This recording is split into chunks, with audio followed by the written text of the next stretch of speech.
is it really necessary to pray in the name of Jesus? In the Old Testament, nobody uses Jesus' name. Where does the name of Jesus come in reference of prayer, and for what reason?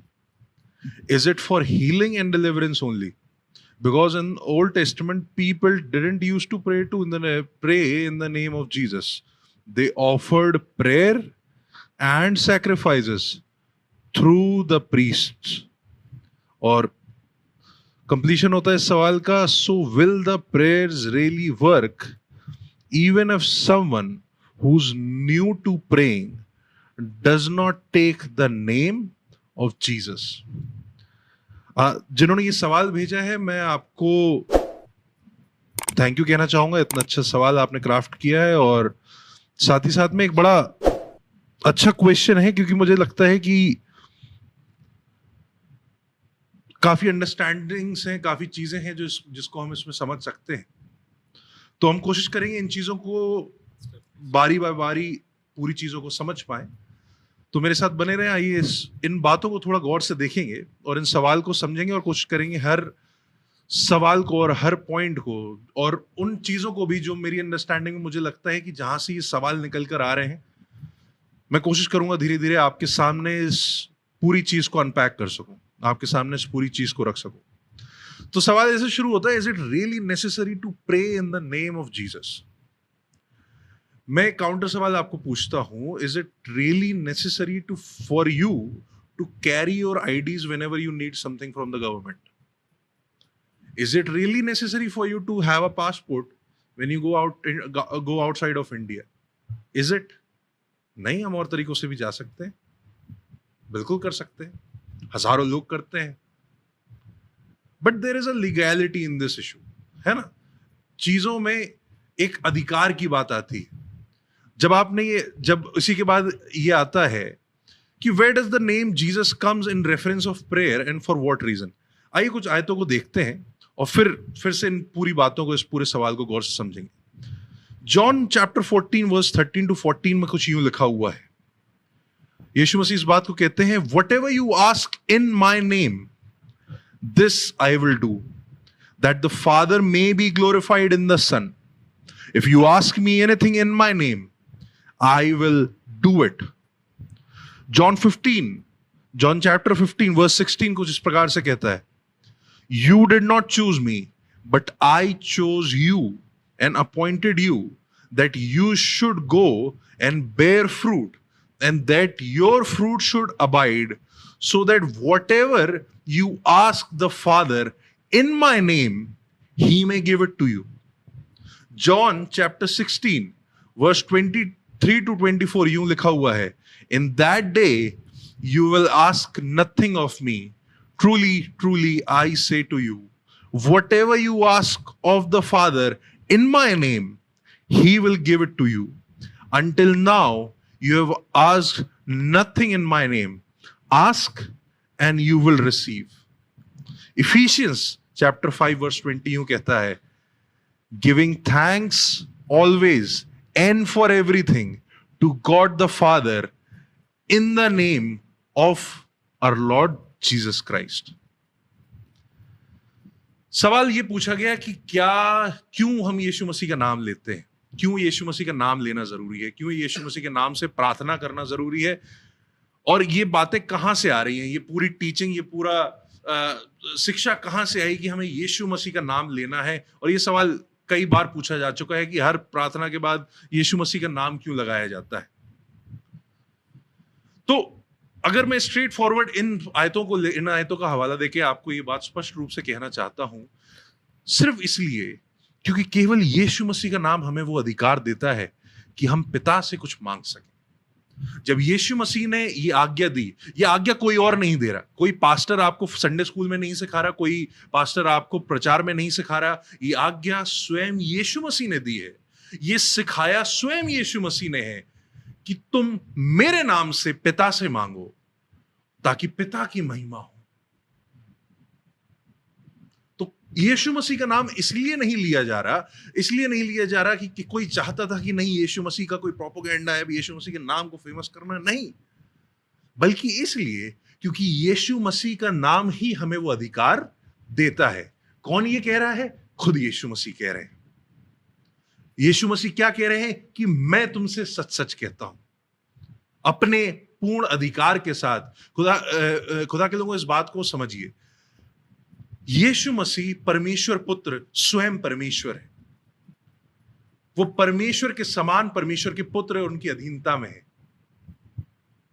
इसलिए क्योंकि जब वो इस संसार में आए, उन्होंने इस नाम को ग्रहण किया जो परमेश्वर के द्वारा ही उन पर ठहराया गया था। हम कई बार यहां पे ऐसे लिखा हुआ है कि ओल्ड टेस्टमेंट में हम कहीं यीशु मसीह का नाम नहीं पढ़ते। हम ओल्ड टेस्टमेंट में, तो देखिए, एक अंडरस्टैंडिंग बहुत जरूरी है जो हर विश्वासी के अंदर हो, बहुत ज्यादा जरूरी है। और वो अंडरस्टैंडिंग कुछ यूं है कि हाँ, ये सच है कि यीशु मसीह का नाम स्पेसिफिकली जिस तरीके से आज हम उसे ले रहे हैं, ओल्ड टेस्टमेंट में उसे नहीं लिया गया। वो इसलिए क्योंकि हम नए नियम की शुरुआत में देखते हैं यीशु मसीह को शरीर ग्रहण करते हुए, और ये नाम उन्हें दिया जाता है। पर गलती से भी ये विचार मत लाइएगा कि यीशु मसीह, वहां से यीशु मसीह की शुरुआत हुई। यीशु मसीह सदैव है। पिता, पुत्र और पवित्र आत्मा सदैव वास करते हैं, सदैव राज करते हैं। वो हमेशा से हैं और हमेशा होंगे। पुराने नियम में जब हम लोगों को देखते हैं इस बात के लिए कि वो परमेश्वर को बलिदान चढ़ा रहे हैं, पुराने नियम में जब हम इस बात को देखते हैं कि वो लोगों को, कि वो परमेश्वर के सामने बलिदान लेकर आ रहे हैं, ये ऐसा नहीं हो रहा कि ये सिर्फ पिता परमेश्वर का डिपार्टमेंट है, पुत्र को इससे कोई लेना देना नहीं है, पवित्र आत्मा को इससे कोई लेना देना नहीं है। ऐसा नहीं है। पिता, पुत्र और पवित्र आत्मा तीनों ही सदैव इन चीजों को देख रहे हैं। जब भी हम यहोवा का नाम लेते हैं, ऐसा नहीं है कि हम पिता परमेश्वर का नाम ले रहे हैं, हम पिता, पुत्र और पवित्र आत्मा को याद करते हैं। हम पिता, पुत्र, पवित्र आत्मा को एक साथ संबोधित करते हैं, एक साथ उन्हें एड्रेस करते हैं। तो इस अंडरस्टैंडिंग में कभी नहीं आइएगा कि नहीं, यीशु मसीह तो कभी सवाल में थे ही नहीं। हां, ये नाम जब उन्होंने शरीर ग्रहण किया, ये बात जब उन्होंने शरीर ग्रहण किया और परमेश्वर की इच्छा को पूरी करने के लिए, ये बात जो परमेश्वर ने ही वादा किया था कि वो स्वयं ही उस बलिदान को देगा, ये परमेश्वर ने ही पूरा किया। तब ये नाम हमें मिला, इंसानियत को मिला। इसलिए मिला कि हम उसके अधिकार को देख सके, उस अधिकार को एक रूप मिल सके जिस रूप को हम नहीं जानते थे। और खुदा के लोगों, हम इन आयतों को गौर से देखते हैं। स्वयं यीशु मसीह की इच्छा यह है कि तुम जो मेरे नाम से मांगते हो, तुम जैसे मेरे नाम से मांगते हो, वो मुझे मिलता है। पर ये एक आदत सी हो चुकी है, ये कह लीजिए एक कॉमन प्रैक्टिस हो चुकी है मेरे जीवन में कि अगर मैं इन आयतों को किसी सामने रख रहा हूं, तो बाय डिफॉल्ट ये आयत भी मैं आपके सामने जरूर रखूंगा, जो कि है पहला यूहन्ना उसका 5वां अध्याय उसकी 14वीं आयत। वहां पे यूं लिखा हुआ है, and this is the confidence that we have toward him, that if we ask anything according to his will, he will hear us. इस बात को जाने, कई बार जब हम इन आयतों को पढ़ते हैं कि यीशु मसीह के नाम से मांगो तुम्हें हो जाएगा, यीशु मसीह के नाम से बोलो हो जाएगा, लोग क्लेम करने लगते हैं, डिक्लेयर करने लगते हैं, लोग कमांड करने लगते हैं, जो कि सब अपने अपने स्थानों पर अलग अलग जगह पे अलग अलग तरीके से ठीक है। सब जगह सब ठीक नहीं है, पर यह विषय अभी हमारा नहीं है। लेकिन जो चीज हमें समझने की जरूरत है, जिस बात पर वचन, यीशु मसीह, उसके चेले हर चीज में बार बार जोर देते हैं कि भले ही कुछ भी हो, भले ही मांगने वाला कुछ भी मांगे, अल्टीमेट विल, अल्टीमेट इच्छा परमेश्वर की ही पूरी होनी है। और कई बार इन आयतों को हम देखते हुए इस प्रकार से भटकने लगते हैं कि नहीं, क्या यीशु मसीह का नाम एक चाबी हो गया है? क्या यीशु मसीह का नाम एक ताकत हो गया है?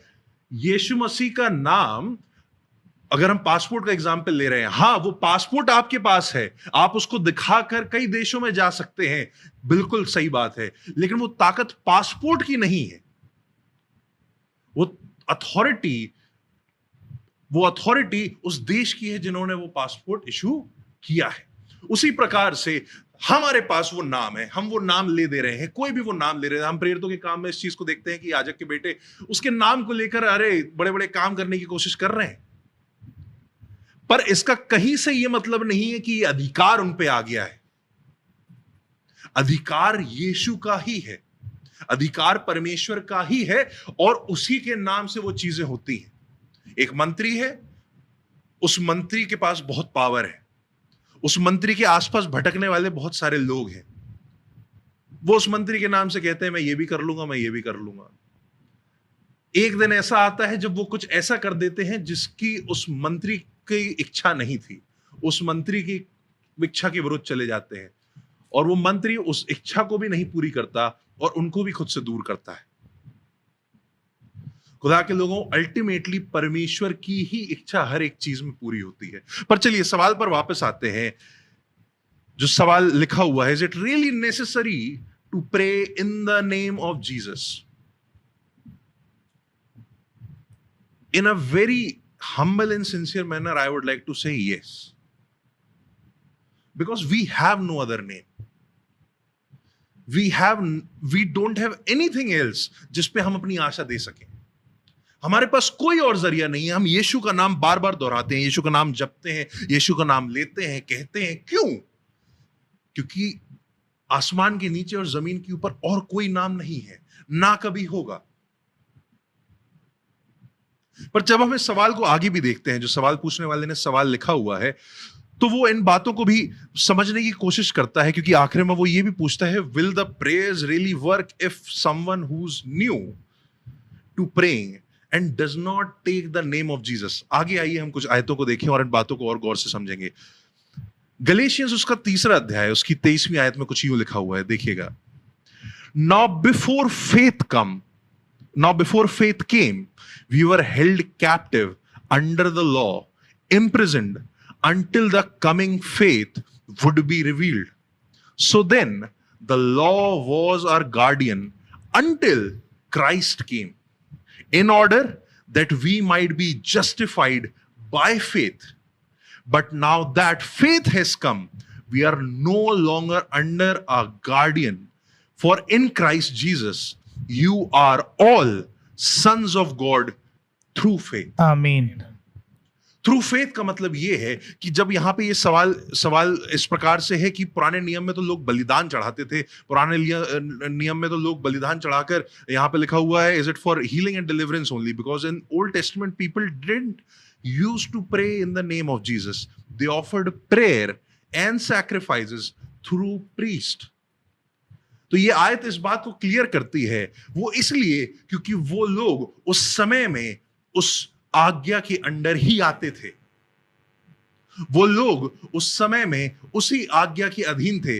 जैसा लिखा हुआ है, they were held captive under the law, imprisoned until the coming faith would be revealed.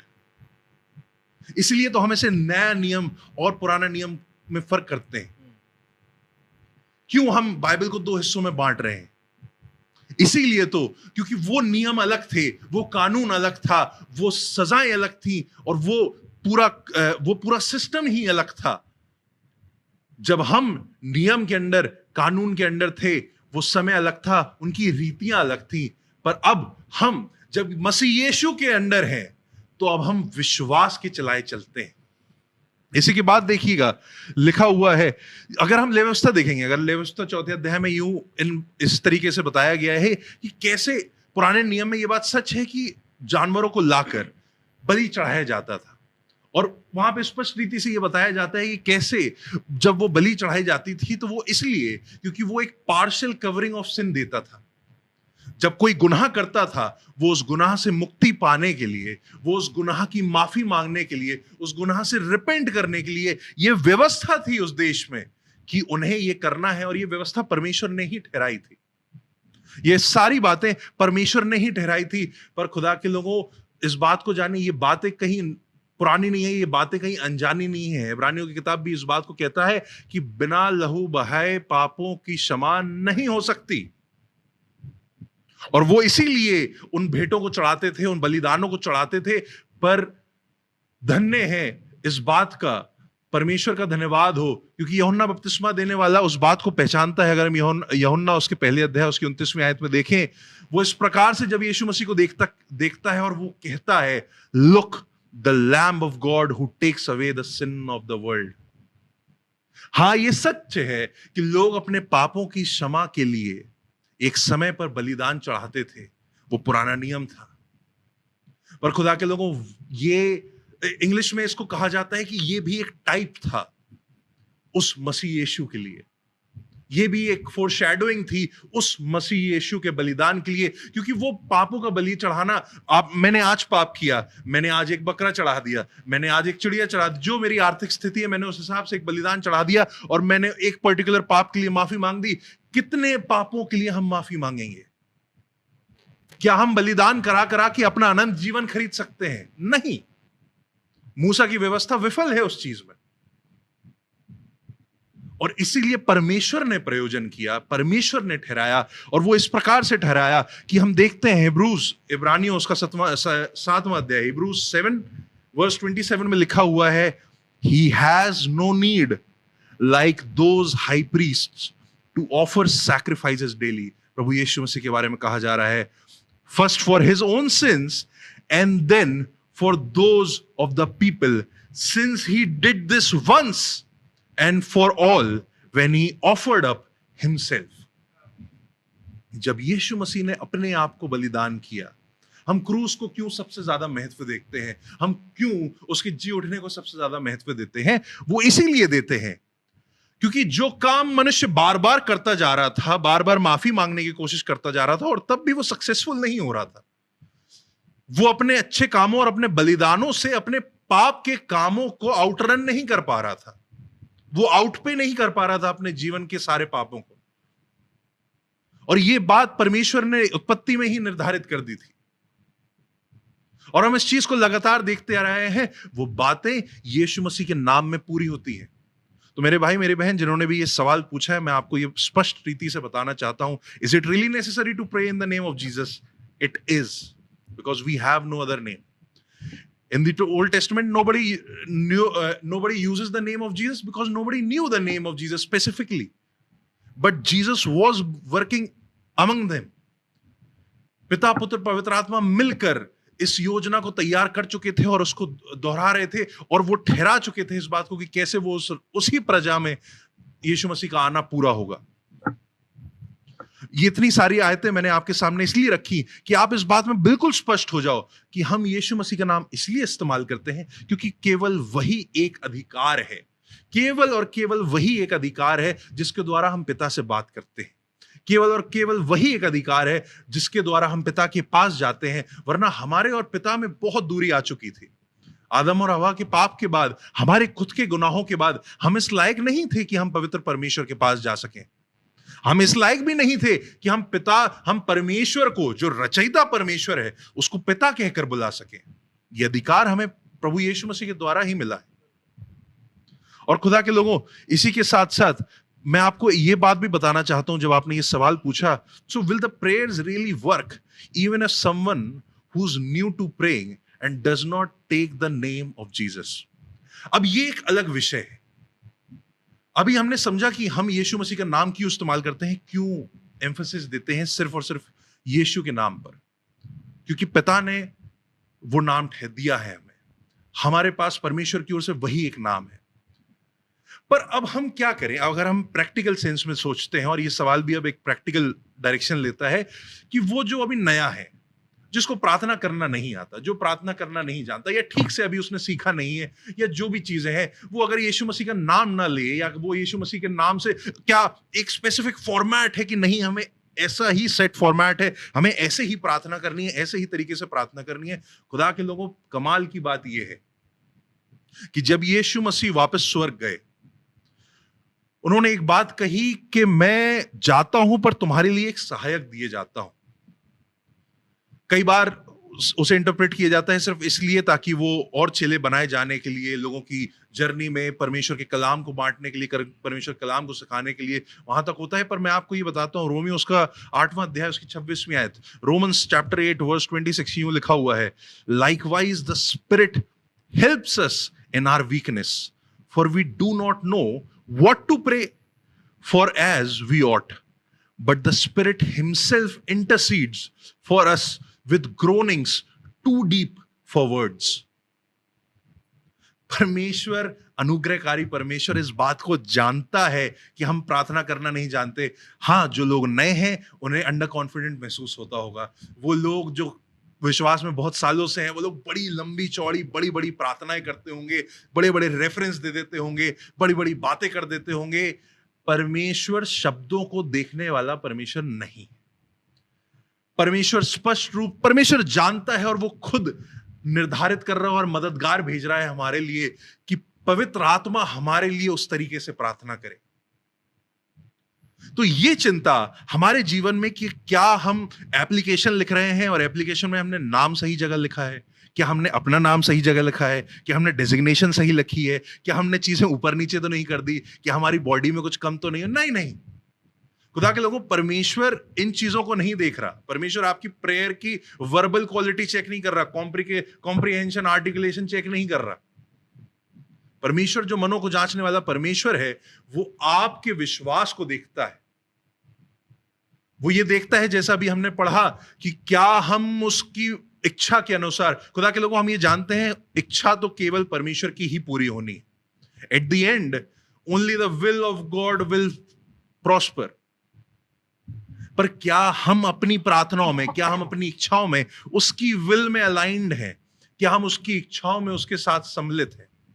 हाँ, ये अधिकार हमें परमेश्वर देता है और उसका धन्यवाद हो कि वो हमें बेटे और बेटियां होने का अधिकार देता है, और इस नाते से हम परमेश्वर से मांग सकते हैं।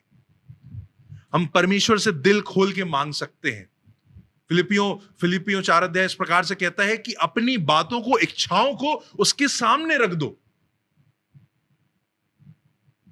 इसलिए क्योंकि परमेश्वर हमें यह अधिकार देता है, पर इस गलती में मत आइएगा, वो अधिकार हमें यीशु मसीह के नाम से ही मिलता है। वो अधिकार हमें यीशु मसीह की वजह से ही मिलता है। अब हम भले ही उसका नाम लेना भूल जाएं, हमारे अंदर चूक हो जाए, हम वो फॉर्मेट नहीं फॉलो कर पाए, मैं आपको ये विश्वास दिलाना चाहता हूं, परमेश्वर हमारे फॉर्मेट को नहीं, हमारे दिल को देख रहा है।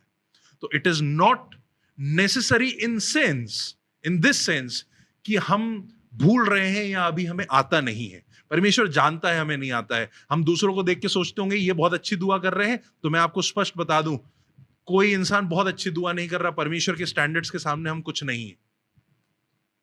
परमेश्वर हमारी ओर से प्रार्थना करता है, वो पवित्र आत्मा स्वयं आहें भर भर कर हमारे लिए प्रार्थना करता है, क्योंकि हम नहीं जानते प्रार्थना कैसे करें। हालेलुया। और उसी प्रकार से परमेश्वर हमें सिखाता है। हाँ, जब हम मत्ती उसका 6 अध्याय देखते हैं, उसकी 9वीं आयत में चले यीशु मसीह से पूछते हैं कि आप हमें बताएं आखिर हम प्रार्थना कैसे करें। तो यीशु मसीह स्पेसिफिक रीति से, जिसे हम द लॉर्ड्स प्रेयर आज के समय में बोलते हैं, और हर चर्च में, मोस्ट ऑफ द चर्चों में उसे दोहराया जाता है। पर खुदा के लोगों इस चीज को स्पष्ट जाने, हाँ वो प्रेयर है, वो परमेश्वर की ओर से दी गई एक सेट प्रेयर है जिसको हम इस्तेमाल कर सकते हैं, वो भली है, आशीषित है। पर यह भी जाने कि यीशु मसीह इस बात को बहुत स्पेसिफिकली कहता है कि तुम इस रीति से प्रार्थना किया करो। वो हमारे लिए एक गाइडलाइन है। कमाल की बात है कि उसी प्रेयर में, उस प्रेयर को ऐसे एंड किया ही नहीं जा रहा कि यीशु मसीह के नाम से ये आमीन। क्यों? पर जो चीजें हमें उस प्रार्थना में सिखाई जा रही हैं, उन चीजों को हमें ध्यान देने की बहुत जरूरत है कि वो प्रार्थना परमेश्वर की ही आराधना से शुरू होती है। वो प्रार्थना परमेश्वर की ही इच्छा पर गौर करती है। वो प्रार्थना हमें हिपोक्रेसी से बचाती है। वो प्रार्थना हमें स्पेसिफिकली कहती है कि हम अपने गुनहगारों को माफ करें और फिर परमेश्वर से कहें कि वो हमारे गुनाहों को माफ करे। ये वो सिस्टम है, ये वो तरीका है कि कैसे हम पिता परमेश्वर से डील करें। ये वो सिस्टम है, वो तरीका है कि हम समझ सकें कि कैसे पिता परमेश्वर से हम बात कर सकते हैं। ये एक तरीका है जो यीशु मसीह ने हमें सिखाया है, और हम इसको इस्तेमाल कर सकते हैं, एज इट इज इस्तेमाल कर सकते हैं, और अपने शब्दों में भी इस्तेमाल कर सकते हैं। पर जो फैक्ट अंडरलाइंग है, जो फैक्ट सब जगह लागू होता है, कि वो प्रार्थना भी हमें यीशु मसीह ने ही सिखाई है। और अगर हम अपने शब्दों में भी प्रार्थना करते हैं, तो मैं दुआ करता हूं, प्रार्थना करता हूं कि आप यीशु मसीह को प्रभु जानकर ही प्रार्थना करेंगे। तभी उसी के नाम से ही हमारे पास यह अधिकार होगा कि हम उसके नाम को ले सकें और उसके नाम को जान सकें। अब आप जो लिखते हैं कि so will prayers really work even if someone who's new to praying does not take the name of Jesus? They might work if it is according to the will of God. They may work if the one who is praying knows and believes in the name of Jesus. मुंह से लेना एक अलग बात है, एक formality है, एक चीज है, वो अलग कहानी। पर इस बात को जानना कि मैं यीशु मसीह के अधिकार से ही प्रार्थना कर रहा हूं, और वो कैसे भी टूटे और कैसे भी बिखरे हुए शब्द हों, उनसे फर्क नहीं पड़ता। जी।